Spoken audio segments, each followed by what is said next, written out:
नमस्ते, हमारे चैनल पर आप लोगों का स्वागत है। मैं आप लोगों को होली गीत सुनाऊंगी। पसंद आएगा तो लाइक करेगा, सब्सक्राइब करेगा, शेयर करेगा, कमेंट में जरूर लिखिएगा कि होली गीत कैसा लगा।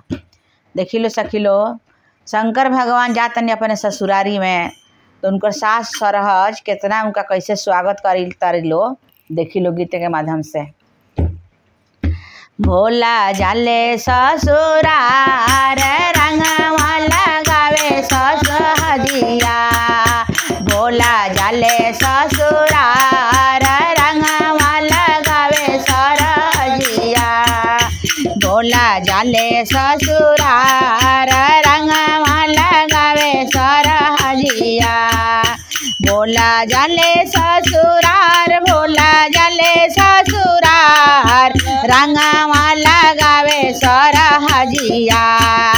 भोला जाले ससुरार रंगवा लगावे सरहजिया।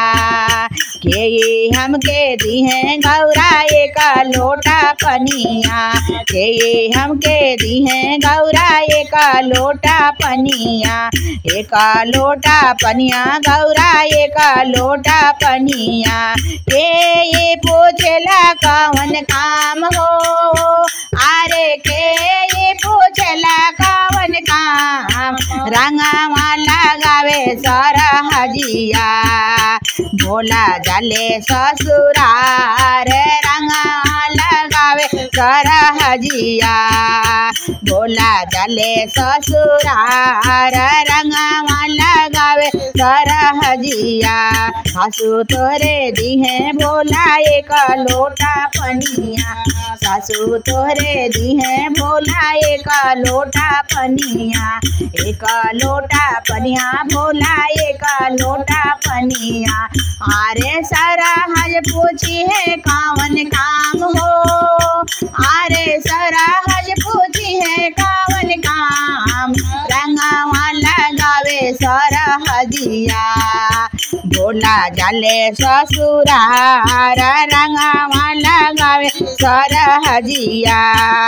भोला जाले ससुरार रंगवा लगावे ससुर।